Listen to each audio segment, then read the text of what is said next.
안녕하세요. 가정에서 예배드리는 모든 분들, 또 여행 중인 우리 교우님들, 처소마다 우리 주님의 위로하심과 보호가 가득하시기를 바랍니다. 화상 성경 공부 민수기가 진행되고 있습니다. 주일 오후 7시 교회 웹사이트에 이렇게 올려져 있는 링크를 접속해서 들어오시면은 비밀번호가 3410입니다. 거기서 들어오셔서 함께 성경 공부 하시기를 바랍니다. 다음 주는 부장 K그룹장 회의가 있습니다. 안건은 수요일까지 보내주시면 금요일 회의록을 보내드립니다. 다음 주 주일 오후 2시에 줌에서 뵙겠습니다. 현장 예배는 8월 30일 오후 3시 드리기로 이렇게 잠정적으로 결정을 했습니다. 2차 감염이 빠르게 지금 확산이 되고 있습니다. 여러분들 외출하실 때는 반드시 마스크를 착용하시고 거리두기 2m를 유지하시기 바랍니다. 가급적이면 외출을 자제하시고 외출 후는 비누로 잘 씻으시기 바랍니다. 예배 영상은 페이스북에 토요일 자정까지 올립니다. 금요일까지 올려드린 주보를 미리 준비해서 예배 순서를 따라서 진행을 하시고 봉헌 기도가 끝나면은 그때부터 페이스북이나 웹사이트에 있는 동영상을 클릭해서 진행하시기를 바랍니다. 오늘 하나님 말씀은 사도행전 26장 24절부터 32절까지 말씀입니다. 2차 세계대전 직후에 독일 국교회가 책임백서라는 것을 발표했습니다. 누구나 나치와 히틀러를 손가락질할 당시에 책임백서는 독일 교회 스스로를 반성하는 보고서입니다. 그래서 나치와 이 히틀러에게 책임을 분명하게 따지지 않는 사실에 대해서 분개하는 교인들도 많았지만은 실제로 독일 국교회는 나치가 600만 유태인들을 삭살하고 이념적으로 편향되어 있는 정치 선동을 할 때 스피커 노릇한 것이 사실입니다. 교회가 진영 논리에 빠져서 공의와 사랑을 잃고 흔들릴 때 어떤 일이 벌어질지 통렬한 반성을 담아낸 그런 백서입니다. 지금은 우리가 위기입니다. 지구온난화는 과학적 사실입니다. 코로나 바이러스를 처단하는 데는 마스크가 가장 효과적인 것도 과학적인 사실입니다. 그런데 대안적 사실이라는 말로 과학적 사실조차 부인하는 사람을 미국 교회 80% 이상이 지지하고 있습니다. 위생문제 마스크를 어떻게 정치화할 수 있습니까? 교회가 이제라도 교회 본연의 모습으로 돌아가야 됩니다. 철저하게 회개하고 공의와 사랑을 실천하는데 앞장서야 됩니다. 하나님 말씀 사도행전 26장 24절부터 32절까지 세 번역으로 제가 읽겠습니다. 바울이 이렇게 변호하니 베스도가 큰 소리로 바울아 네가 미쳤구나. 내 많은 학문이 너를 미치게 하였구나 하고 말하였다. 그때 바울이 대답하였다. 베스도 총독님, 나는 미치지 않았습니다. 나는 맑은 정신으로 참말을 하고 있습니다. 임금님께서는 이 일을 잘 알고 계시므로 내가 임금님께 거리낌 없이 말씀드리고 있는 것입니다. 이것은 어느 한 구석에서 일어난 일이 아니므로 임금님께서는 그 어느 사실 하나라도 모르실 리가 없다고 생각합니다. 아그리빠 임금님, 예언자들을 믿으십니까? 믿으시는 줄 압니다. 그러자 아그리빠 왕이 바울에게 말하였다. 그대가 짧은 말로 나를 설득해서 그리스도인이 되게 하려고 하는가? 바울이 대답하였다. 짧거나 길거나 간에 나는 임금님뿐만 아니라 오늘 내 말을 듣고 있는 모든 사람이 이렇게 결박을 당한 것 외에는 꼭 나와 같이 되기를 하나님께 빕니다. 왕과 총독과 버니게 및 그들과 함께 앉아있는 사람들이 다 일어났다.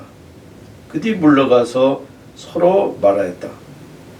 그 사람은 사형을 당하거나 갇힐 만한 일을 한 것이 하나도 없어. 그때 아그리빠 왕이 베수대에게 말하였다. 그 사람이 황제에게 상수하지 않았으면 석방될 수 있었을 것이요. 기도하겠습니다. 성령 하나님, 이 시간 우리의 어지러운 마음들 주님을 향해서 모아주시고 주님이 친히 하시는 음성에 귀 기울이며 주님의 손에 들려지기를 원합니다. 우리가 주님을 다듬는 것이 아니라 주님이 우리를 다듬으시도록 주님의 그 말씀의 권위 아래 저희들이 엎드리게 하시고 저희들에게 주님의 놀라운 다듬어가는 역사가 이루어지게 하여 주시옵소서. 이 교회에 이루어지게 하시고 우리가 살고 있는 미국과 고통받고 있는 전 세계 가운데 주님 겸손함이, 그리고 주님이 이 땅에 두신 그 섭리의 그 순리를 따라가는 그런 저희들 될 수 있도록 또 주님 도와주시옵소서. 예수님의 이름으로 기도합니다. 아멘. 교회는 당연히 복음을 전해야 됩니다. 주변에 복음이 필요한 사람은 꼭 나보다 못하거나 도움이 필요한 사람만이 아닙니다. 겉으로는 더 부유하고 더 유식하고 더 자유로워 보이는 것 같아도 주님 못 만나면은 어떤 인생도 공허할 수밖에 없습니다. 불안할 수밖에 없고 뒤틀릴 수밖에 없습니다. 남들이 다 그렇게 사는 줄 알고 사는 데서 오는 그 절망과 무력함에 대해서 믿는 사람이 답변이 돼야 됩니다. 말이 아니라 삶이 답해야 됩니다.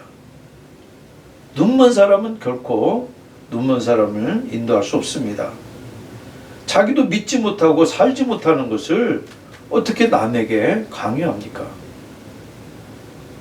그런 점에서 저도 말씀을 전할 때마다 자신에 대해서 깊이 절망합니다.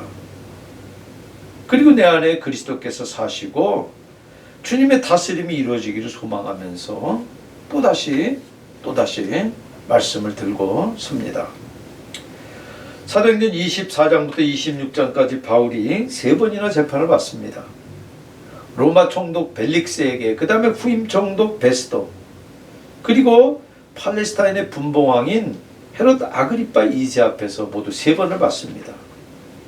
세 번째 재판이 25장 13절부터 26장 32절, 우리가 읽은 그 부분까지입니다. 새로 부임한 이 후임 총독 베스도가 헤롯 아그리파 왕을 예루살렘에서부터 가이사랴로 불러서 함께한 그런 재판입니다. 물론 오늘날 같은 초심, 중심, 이 결심에서 삼심제도 같은 사법제도가 확립되기 전이고 행정부와 사법부가 통합되어 있는 때이기 때문에 바울은 이미 5번이나 재판을 받았고 지루한 재판을 지금 계속 받고 있습니다. 결국 로마 시민권자인 바울이 최종 판결을 로마 황제에게 탄원하면서 로마에게까지 가야 되는 그런 미결수가 됩니다. 이 세 재판을 통해서 사도행전의 저자 누가는 두 각도로 바울을 지금 그려내고 있습니다. 소극적으로는 자기 무죄를 입증하는 그렇게 애를 쓰는 피고를 그리고 있고, 적극적으로는 비록 피고일망정 재판의 기회를 통해서 복음을 전하는 증인으로 그런 적극적인 바울의 모습을 이중으로 묘사합니다. 피고 바울은 세 재판 모두 이중의 죄목으로 지금 기소당했습니다. 모세를 거스렸다는 기소와 로마 황제를 거스렸다는 이중의 기소입니다. 바울은 단호하게 둘 다 부인합니다.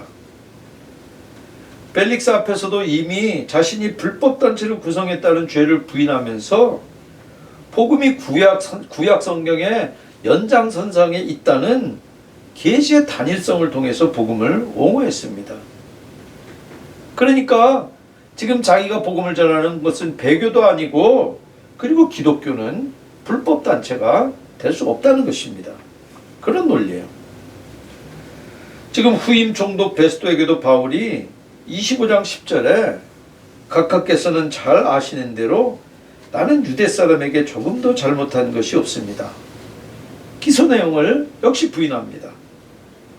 그리고 평화를 깨거나 공공질서를 해칠 의도가 없기 때문에 설령 황제가 재판한다 할지라도 무죄를 확신하기 때문에 황제에게 상소한 것입니다.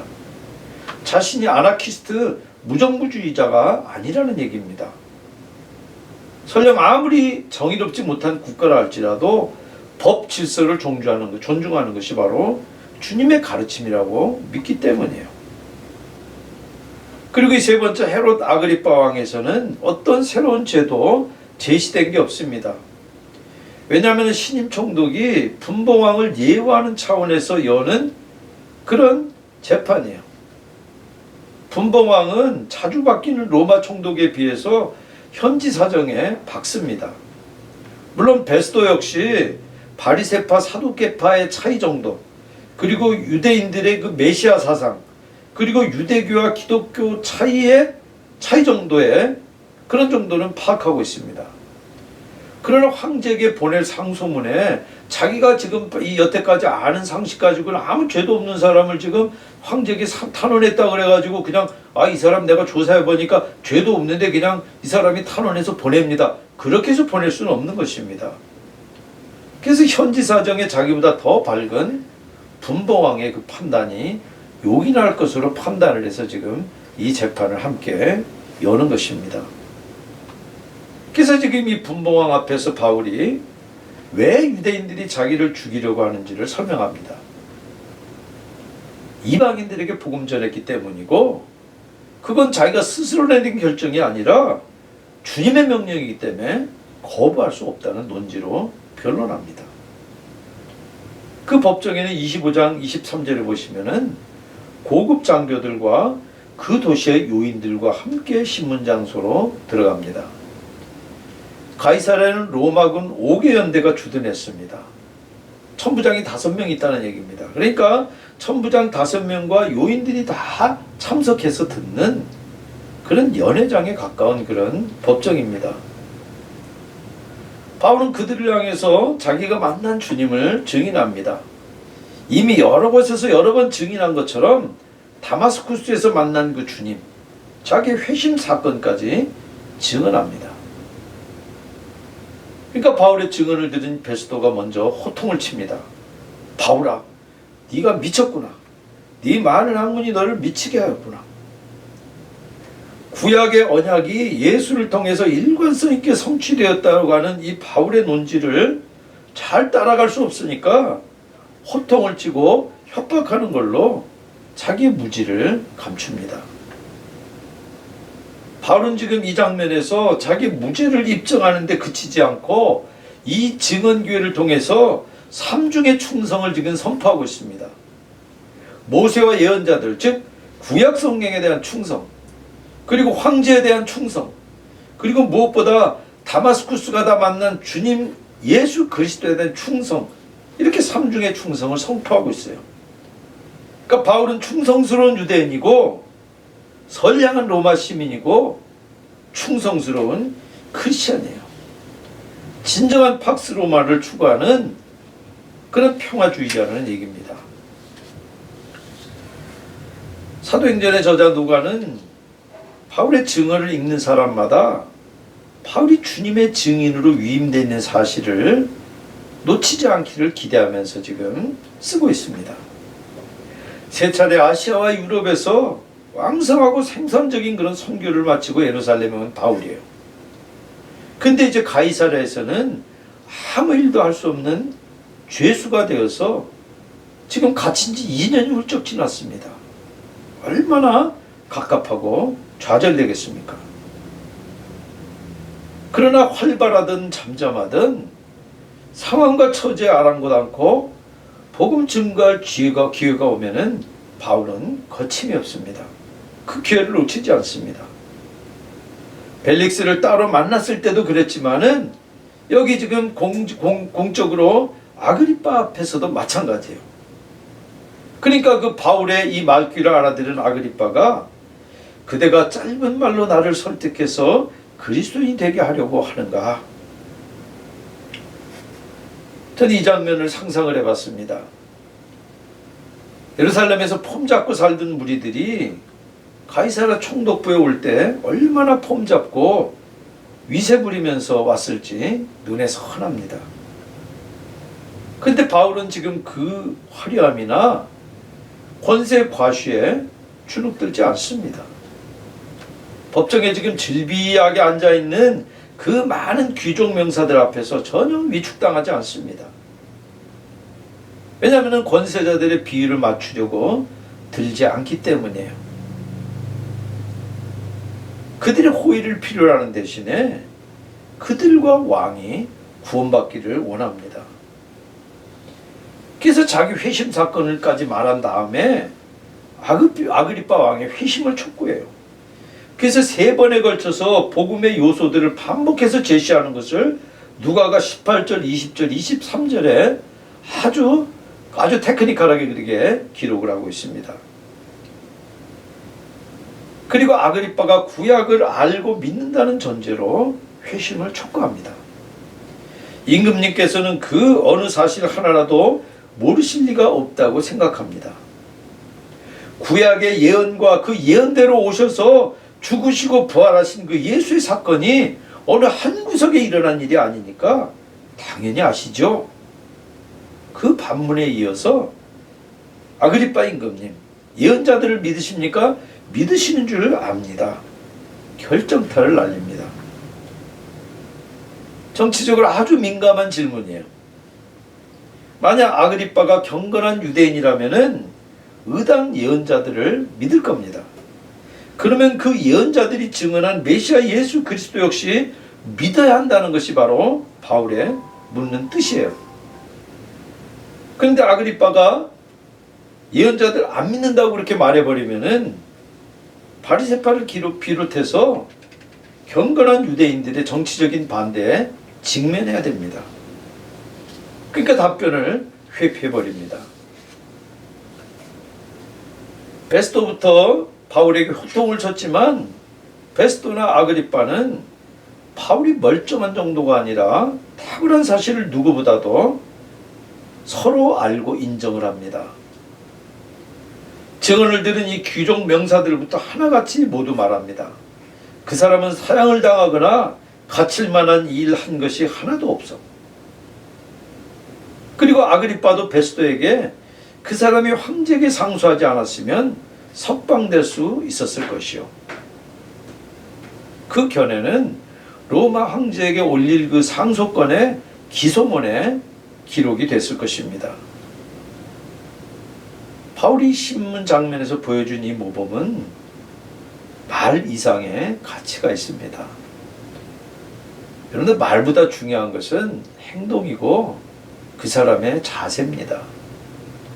왕과 장군들 그리고 사나운 정치꾼들과 심지어 폭도들 앞에서조차 흔들림 없는 기상으로 자기 믿음을 드러내는 이 바울의 모습이 바울이 하는 말에 무게를 거기다가 싣고 있는 것입니다.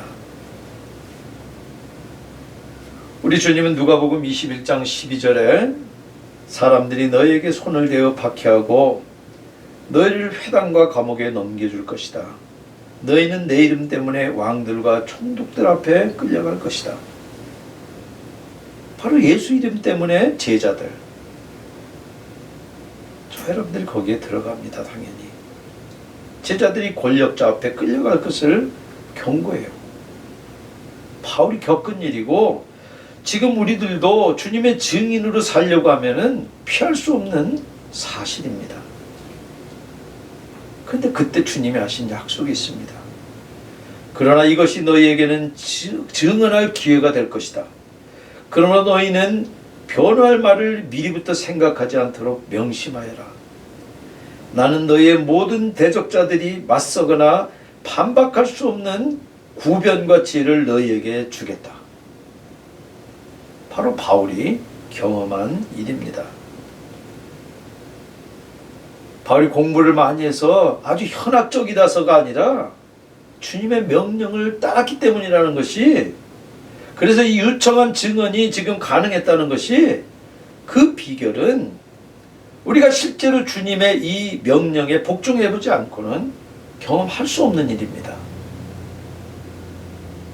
우리가 전수에서 배우거나 말로 되는 일이 아닙니다.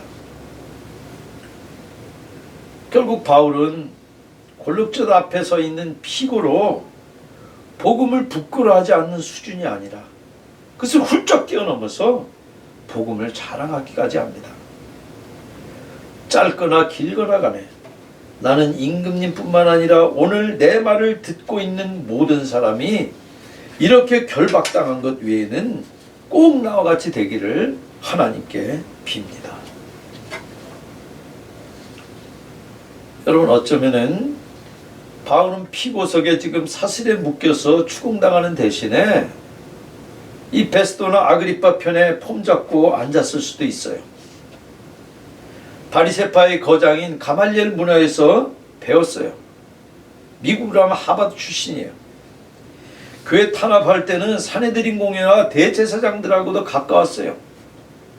정치인들이 다 친구들이에요. 자비랑 선교할 정도로 돈 버는 능력도 있었고 비즈니스 능력도 있었어요. 날 때부터 무엇보다도 로마 시민권자예요. 요새 말로 누구보다도 스펙이 좋았어요. 만약 세속적인 야망에 매달렸다면은 결혼해서 가정도 꾸리고 로마 식민지에서 누구보다도 안정되게 살 수 있었어요. 그래서 남들에게 명령받는 대신에 명령하고 섬기는 대신에 섬김받으면서 살았을 수 있어요. 그러나 바울은 빌립보서 3장 7절에 내게 이루었던 것은 무엇이든지 그리스도 때문에 해로운 것으로 여기게 되었습니다. 왜요? 내 주 예수 그리스도를 아는 지식이 가장 고귀함으로 나는 그 밖의 모든 것을 해로 여깁니다. 오늘날 기독교가 욕먹는 가장 큰 이유가 말은 번지르한데 행동이 실제로 뒤에서 호박실 까기 때문에 그렇습니다. 세속적인 모습 때문이에요.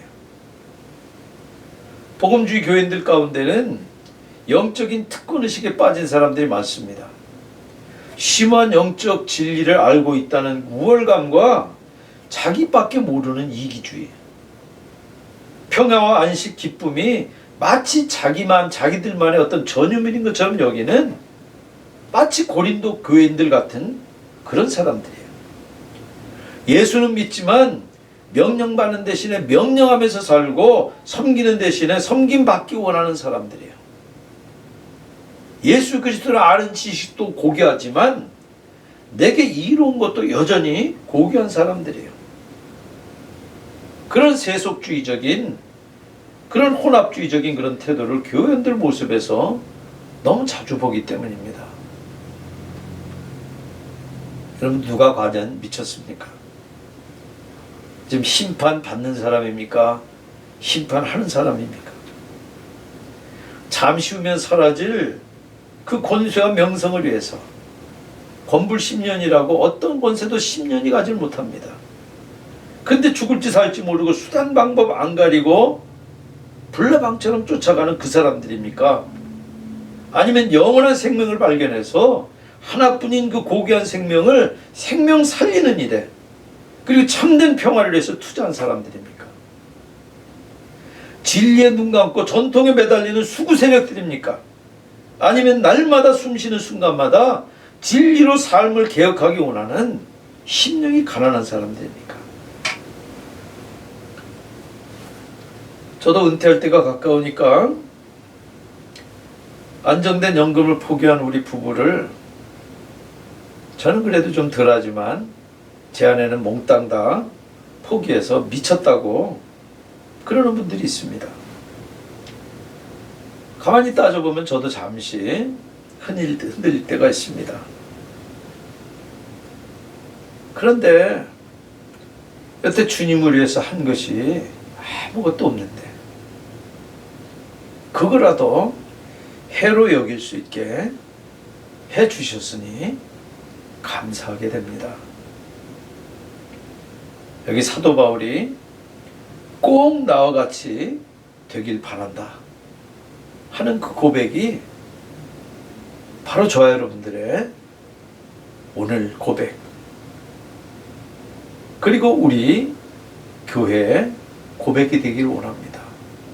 그래서 주님의 공의가 강같이 흐르고 주님의 사랑이 산 같은, 그래서 세상의 어떤 진영률에도 흔들리지 않는 그런 주님의 하나님의 나라가 우리 가운데 든든히 세워지시기를 주님의 이름으로 축원합니다. 참 좋으신 하나님, 사도 바울의 그 야성 어린 음성을 듣습니다. 우리의 믿음의 야성을 깨우시고 우리로 하여금 온전히 주님을 따라가는, 그래서 우리도 사도 바울의 그 자랑을 따라서 내가 우리 주님을 사랑하며 그래서 내 세상 것들을 분토같이 여기는 그것을 자랑하는 우리들 될 수 있도록 우리의 믿음의 야성들을 회복시켜 주시옵소서. 예수님의 이름으로 기도합니다. 아멘. 찬송가 178장 같이 찬송하시겠습니다.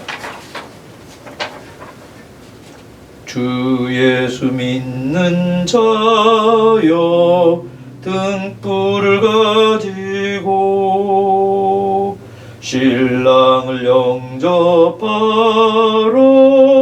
함께 나가세. 주님 오실 때가 되고 밤은 깊어가는 때 곧 깨어 예비하라. 주님 속히 오신다. 내 등불 살피보고 기름을 예비해. 곧 준비 아니하면 너 때를 놓치리. 저 산에서 파수꾼이 큰 소리로 외칠 때 다 할렐루야 불러 주님 나와 맞으라.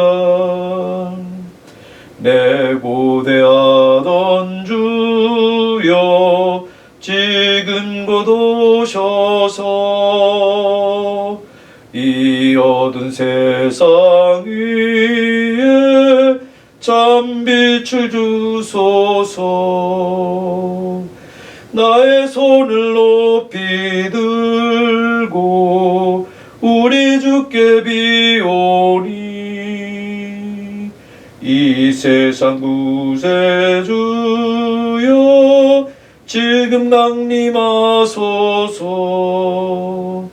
아멘.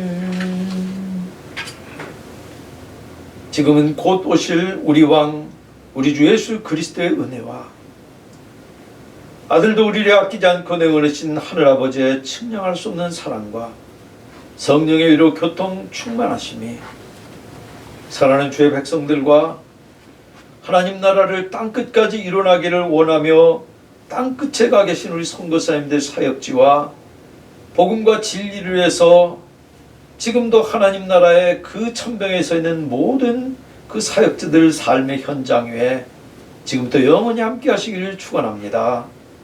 아멘.